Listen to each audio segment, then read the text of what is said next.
Welcome back, everybody.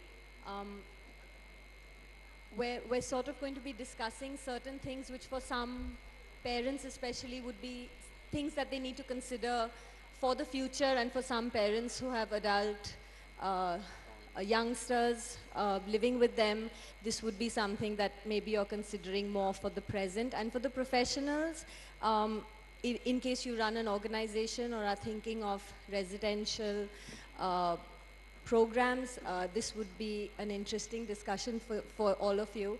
We're very lucky to have Desiree, who has many years of very good and appropriate practice experience, and that's wonderful. And we also have Dr. Kundra and Professor Sufi, who can give us a very good idea of our context, the Southeast Asian context. So this is going to be a very, very interesting discussion. Some of the things that have resonated with me after listening to the various presentations by these experts was Dr. Kundra mentioned living a life that the person likes and the individual likes, and Desiree spoke about how you need to model what your future, the future you want to see, and they've all spoken about happiness and fun. They've talked about presuming competence, strength-based approaches, and also norms and methods, because we also need all of that, and a plan. So I'm going to try and spend the next 30 minutes by dividing the next 30 minutes broadly into a sequence which we usually follow, which will be planning, which will include transitioning. It will also include what we need to focus on at the beginning.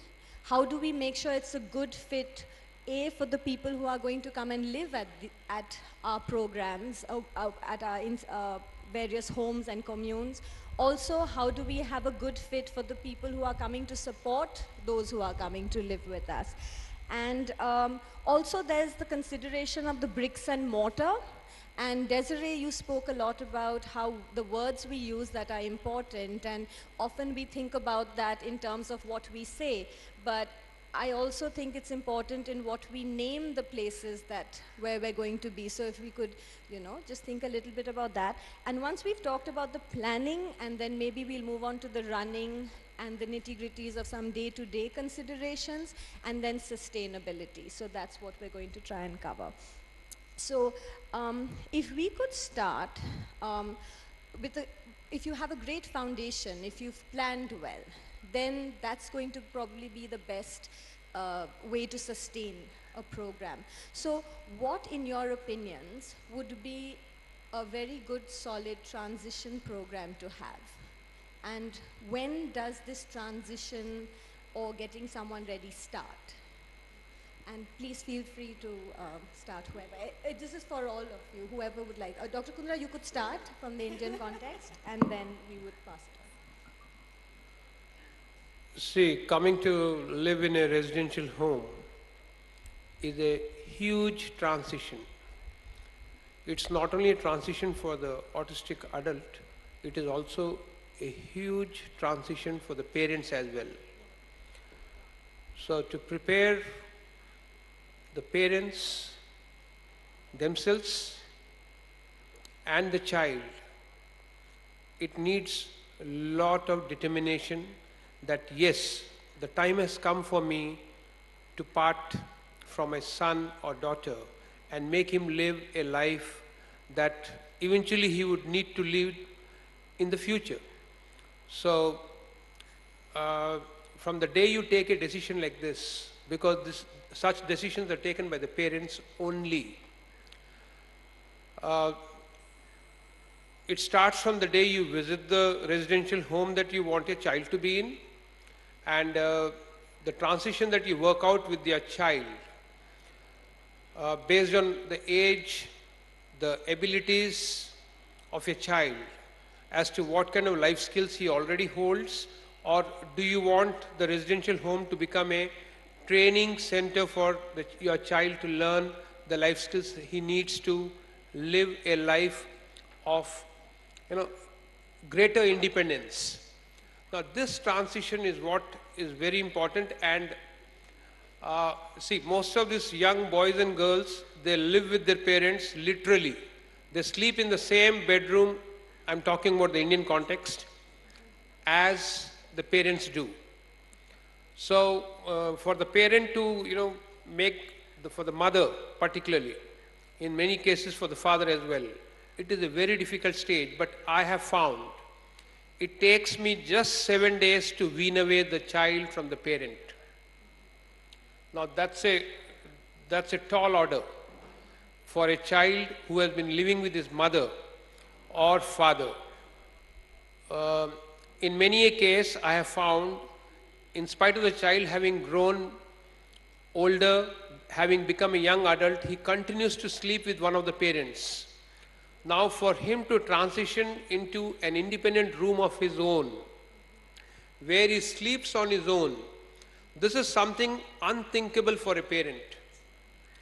And we have found, not just found, I have actually implemented a weaning away program, which after the 4th day, most of the mothers sitting out there, you will feel very bad about it. The son doesn't look back at the mom. He likes that life he lives. He starts loving that life that, okay, I'm the boss here.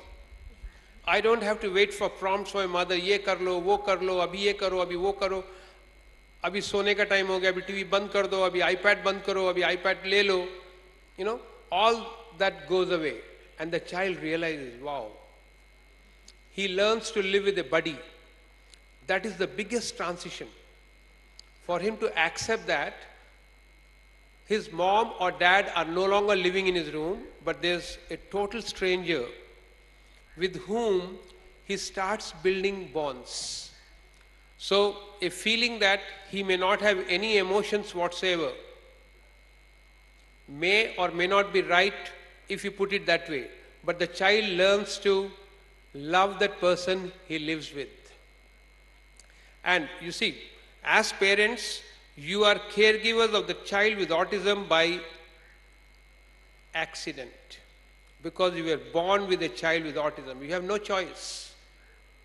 But a caregiver who transitions to becoming a buddy of your son or a daughter, he chooses that way of life. He chooses to be a caregiver. So that you can imagine the transition that is happening. So he starts learning to, it's not only a transition for the boy, it's also a transition for the caregivers. And then sets a routine. Again a transition for the boy. At home, I always say, boys and girls, children with autism are born kings and queens. So for them to transition into starting to do their own things. Glass तक घर में नहीं उठाने वाला यहाँ आकर अपनी plate खुद धोता है. A big transition. And how much time does it take to learn? 10 minutes he starts washing his own plate.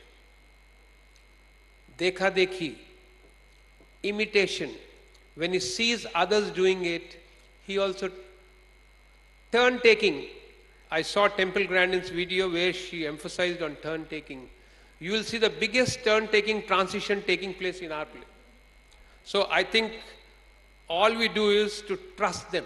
कि मेरे बेटे में वो capabilities है, वो abilities है, मेरे बेटी में वो abilities हैं, जो वो अपनी जिंदगी खुद जी ले. I think this is the kind of transition that happens, and it is worth seeing. Desiree. You can create a transition program, but really, you should always be thinking about adulthood.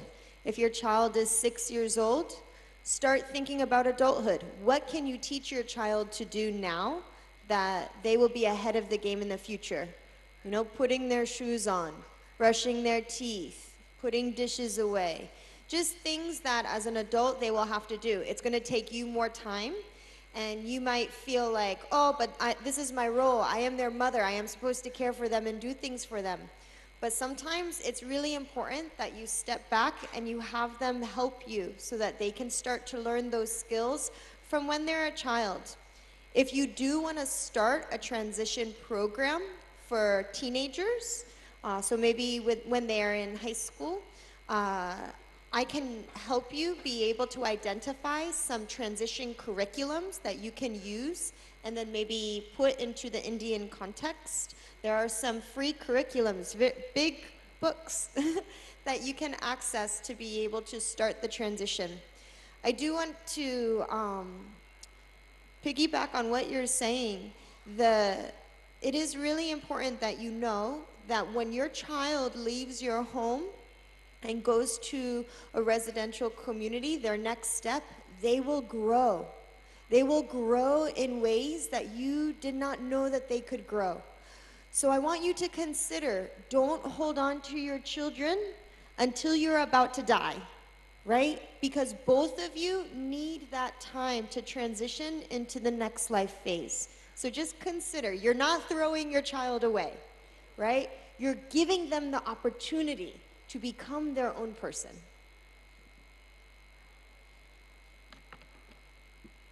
Thank you. We shall have to consider what will happen after 20 years or 50 years in this subcontinent, and what will be our social structure, residential structure. Also, parallelly, we shall have to think of the scientific developments. Those are ongoing and very quickly coming to the conclusions of many scientific inventions. Those will change the scenario of the autism in not only in this part of the world, but also in the other countries. Recent development in the genetics engineering has change the situation tremendously, and that will affect the situation here as well. What is happening in the situation, if we consider the situation of the residential status of large residential institutions together with the work setup, shelter workshop, some sort of medical care and other things, those took place after the Second World War in the Scandinavian countries. And we found that ultimately they had to close down, and because they brought the children, small children in these big residential institutions, and the mothers went into the workforce, industrial workforce. And ultimately, what happened that those small children become elderly people when I first went to see them, and many 500-bed residential institution, only 6-7 residents are there. Anyway, I do not like to go to the detail of that. So ultimately, most of the Western countries, they have taken up the idea that such large institutions should be avoided. But their social welfare system is different from our subcontinent. Still, we couldn't develop that, our governments could not develop that sort of social welfare system. Right. So we have to go ahead with the programs that have been taken by the organizations in this region to give some relief to the parents. We'll have to see that the mental health of the caregivers, yes, the mothers, the fathers, the siblings, the teachers, the special teachers, they are under some sort of a stress.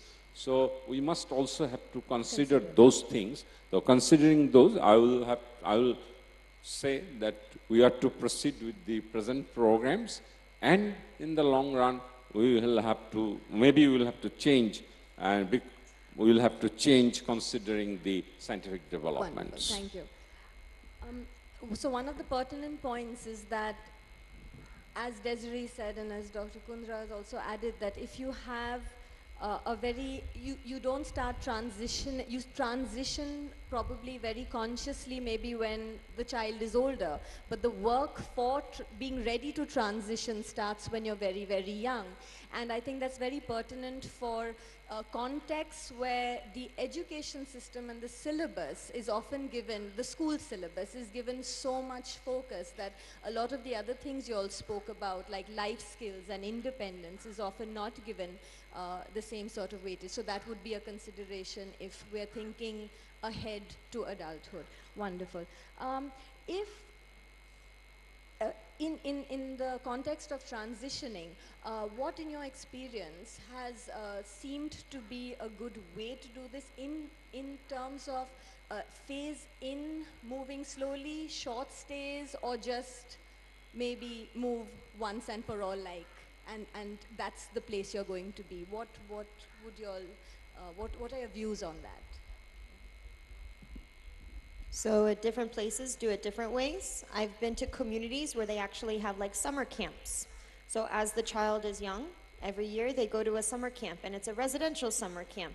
And as they continue to grow older, they get used to going and being on their own. So there is this concept of a summer camp. And it also gives you the opportunity to see if it's a good fit with the residential community you're choosing, right? Do they have the lifestyle, the perspective, the support that your son or daughter needs? So that's one way. I would say that you might decide that you want to live in your community, for example, but it's not a good fit. And that's very typical in the US, that people, the first time, it's not always the good fit. Sometimes you realize, you know what, this isn't working, and we need to try something else. And that's not a failure. That's not a failure. That's progression, right? That's learning what is best for the individual. So that's really important to consider as well.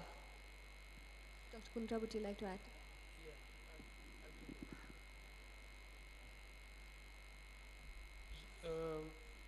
You see, the preparation for a child to transition into a residential home or a residential setting or a residential community happens over a period of time. And like it was just mentioned now, summer camps and winter camps is what we do actually. So we have 20 days and 30 days camps held at our place, wherein the parent learns. I'm talking about the parent learns. The parent learns that their child can live for 20 days without them. The parent can learn that their child can live without them for 30 days. That itself is a big eye-opener for the parent and a shock to the mother. Mera beta mere bina ji raha hai. You know, so yeah.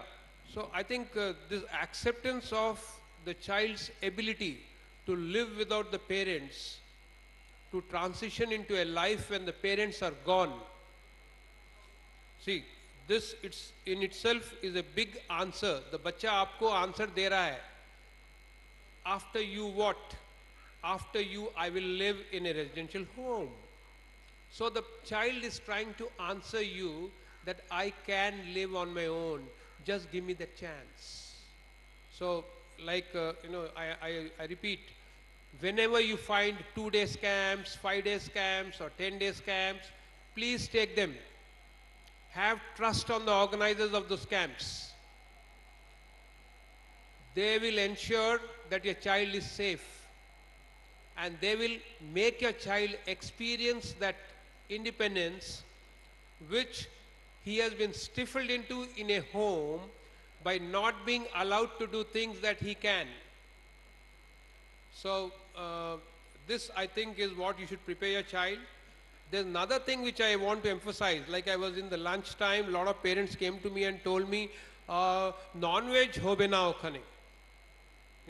So, there will be no non-veg in a home setting like ours, which is a purely vegetarian, plant-based diet we have. Trust me, the children are happier the way they are. The children are happier to accept the kind of diet plan made for them. They never demand non-vegetarian. They are again non-vegetarian by accident. आपके घर में born है, आप non-veg खाते हैं तो खाएगा. किसी और घर में born है और नहीं है तो it does not matter. Trust me, what matters is the diet plan helping him? And like we follow a sattvic diet plan, it helps because onion and garlic, I emphasize a lot, it has got aphrodisiac properties. Children with autism, adults with autism are never going to, are very rarely going to experience sex the way you and I do. So this transition into adulthood without the corresponding sexuality issues is what we should prepare our child for. A residential home where the food is planned. Why is the food planned? So that the child leads a healthy life. Don't ever believe कि आज chicken खाने से ही उसमें energy आएगी. Trust me, lot of plant-based diets are equally good. So this transition, I think, you should make it in your mind that my child can live with any kind of environment as long as the environment is autism friendly. Thank you. If we could move on a little bit now to sort of structures and the bricks and mortars and of yes. Desiree, you had spoken about 4 different types of, and there are many models, and that you emphasized on the importance of people and relationships versus actually the space. There are large-scale programs and projects, and then there are smaller-scale ones. How, what are the adaptations you would need if you have fewer resource people and resources, less space? If you could talk a little bit about that. Less space in terms of like a single home, right? Or like an apartment. It could be an apartment with more people than you may, so, or, and even fewer resource support. Okay, yeah. So there's a couple of different ways that you can do staffing. You can pay staffing to be one-to-one in like a rotation. That's typically a little bit more expensive because you're having to pay 3 people to be able to come and go, and you have to pay them enough so that they could pay for a house somewhere else too, right? Another model is to have a host home. So it's a person without a disability that lives with the person with a disability and provides them with support.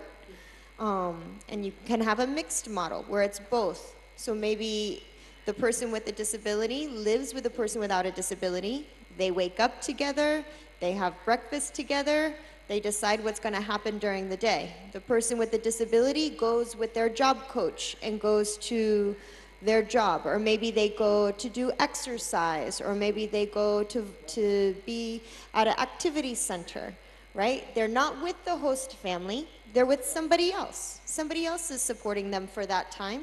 And then at nighttime, they come back to their home, and the host family has started to prepare a meal, and they have their evening rituals, right, that they do together.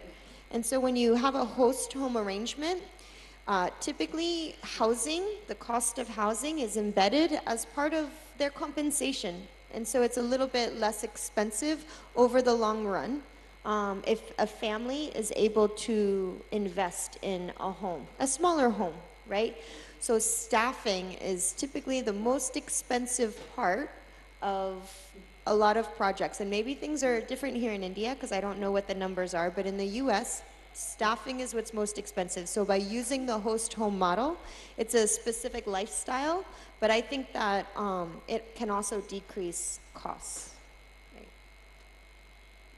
Right? I agree with my predecessors, but we'll have this, if we can sum up, then we have to say that the programs should be child-centered or the individual-centered. Because each child, every person has their own individual personality, intelligence level, and all things. So we have to undertake the programs very carefully. But additionally, I like to give some thinking to you that in this region of the world, almost 10% of the children are now under different programs.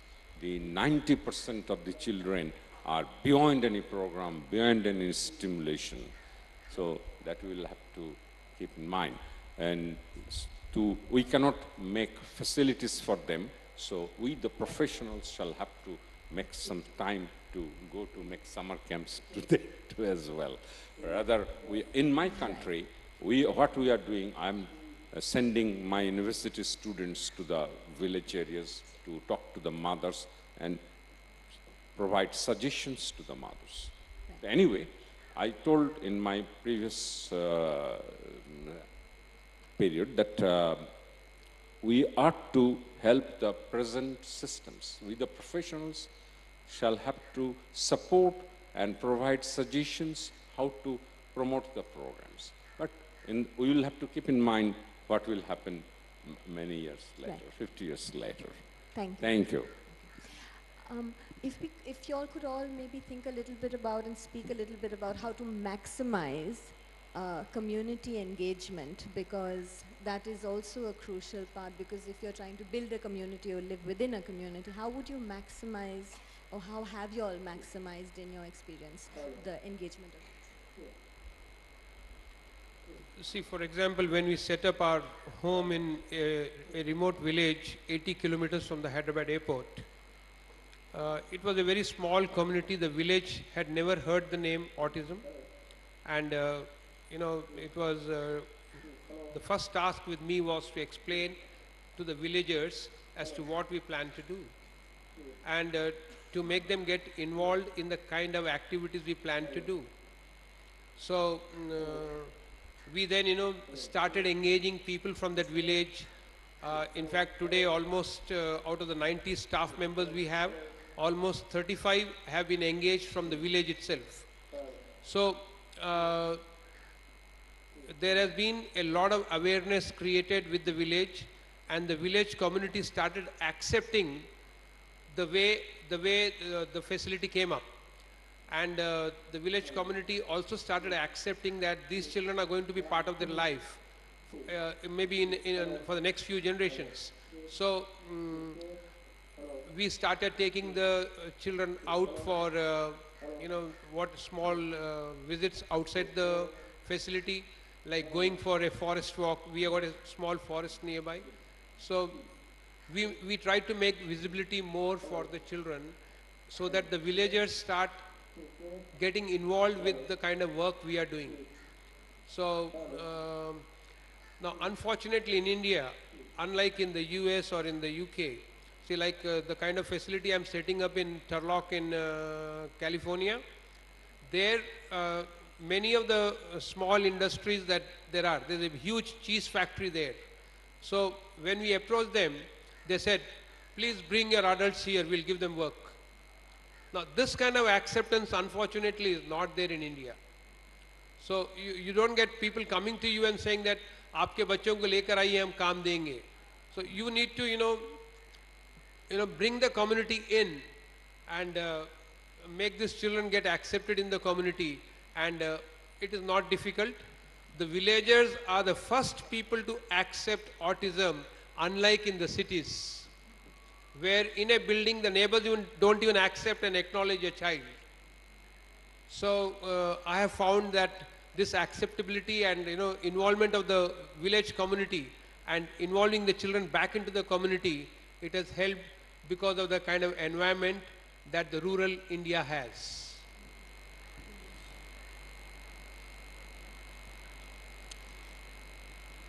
So I'm from the US. I have the US context. I think just like you said, it is very important to bring, like if you're going to create some sort of planned community, it's very important that you don't put everything all the time in that planned community so people never have to leave, right? You can still go to a doctor somewhere.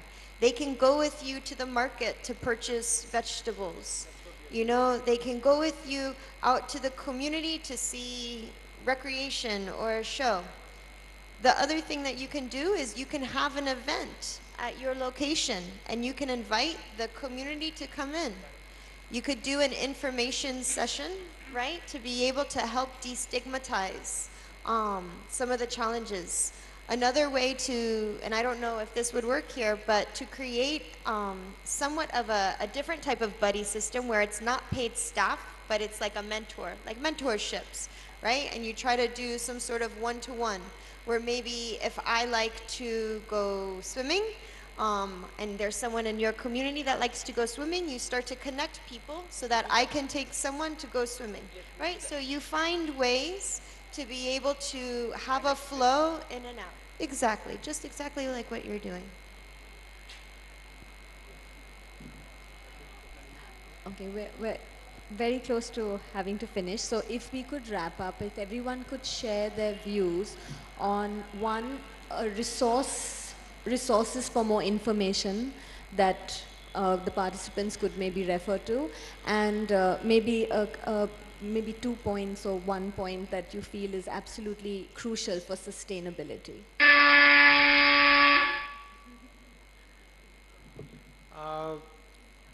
See, one thing the parents must accept and acknowledge that residential homes are the future of their child tomorrow. So this acceptance has to come from within, and the sooner it comes, I think the better for the child to transit into such future homes. I have a website called the Autism Housing Network. It's just autismhousingnetwork.org. And I have a lot of information on there. There is a housing directory with a map, and you can see lots of different options and watch their videos and go to their websites. There's also a resource directory, and that resource directory has over 400 resources about staff training, about sensory-friendly design and architecture. Lots of different topics are in the resource directory, so you can go to it and you can filter for the type of resource you're looking for, and hopefully it will help you on your journey, and always feel free to email me too. The time is out, so I would also say like her that if just write my name in Google or any search engine, and you will find that what are our views and what are the views of my existing students and ex-students who are giving voluntary service to the rural areas, and how we are doing that without spending a single rupee in our country. And I also again emphasize that each individual, each child has got his own personality, his own emotion and others. Consider them, respect them, and they will behave in the way, in your own way. And I also request you to reconsider and keep in mind, that something going to happen in the medical science that will change the whole scenario. We should become optimistic. Thank you very much. Thank you. Just one more quick thing. When you're imagining the future, try not to imagine like a hospital or a medical setting. Imagine a neighborhood, just something that you would want to live in. Use the words that you use. People with autism are much more like us than they are different. And so create a future that you would also like to live in, and use those type of words and that type of imaging and design. That's a wonderful way to wrap up. Thank you all very, very much.